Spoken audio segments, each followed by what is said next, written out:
हेडलाईनचे प्रस्तुत करता घरकुल मसाले, दे रोजच्या जेवणाला मायेची चव घरकुल मसाले। संतोष देशमुख हत्या प्रकरणातील आरोपींच्या मालमत्ता जप्तीस सुरुवात। सर्व फरार आरोपींसह वाल्मिक कराडचे बँक खाते गोठवले। कराड आज सरेंडर होणार असल्याच्या चर्चा। संतोष देशमुख हत्या प्रकरणात सीआयडीचे वरिष्ठ अधिकारी बीडमध्ये तळ ठोकून 9 पथकाकडून तपासणी। आतापर्यंत 100 जणांची चौकशी। वाल्मिक कराडची पत्नी मंजिली कराडची चौकशी। भाजप आमदार सुरेश धस यांची दुपारी 1 वाजता पत्रकार परिषद। सरपंच हत्या प्रकरणी काय बोलणार याकडे लक्ष।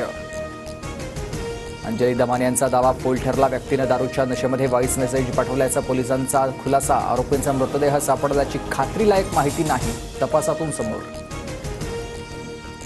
विधानसभेप्रमाणे पालिका निवडणुकीमध्ये संघ भाजपसाठी काम करणार। मतदानाचा टक्का वाढवणं, बूथ स्तरावर नियोजनासाठी मोर्चे बांधणे। महापालिका निवडणुकांसाठी शरद पवारही लागलेत कामाला। महापालिका निवडणुकीची चाचपणी करण्यासाठी 9 तारखेला मुंबईत महत्त्वाची बैठक। शरद पवार मार्गदर्शन करणार। मुख्यमंत्री फडणवीसांकडून आज 100 दिवसांच्या नियोजनाबाबत आढावा बैठक। येत्या 100 दिवसांचा रोडमॅप बनवण्याच्या सर्वच विभागातल्या अधिकाऱ्यांना सूचना।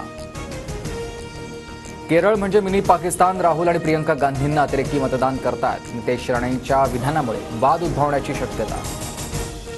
नव्या वर्षात मुंबईकरांना आणखी 2 मेट्रोचे गिफ्ट मिळणार। 2 नव्या मेट्रो मार्गिकांचे पहिले टप्पे पुढील वर्षात सुरू होणार। नववर्षाच्या स्वागतावेळी लोणावळ्यामध्ये हुल्लडबाजी केल्यास कठोर कारवाई होणार। अनुचित प्रकार टाळण्यासाठी पोलिसांकडून खबरदारी। हमीभाव कायद्यासह विविध 13 मागण्यांसाठी पंजाबमधील शेतकरी आक्रमक। शेतकरी संघटनांकडून आज पंजाब बंदची हाक।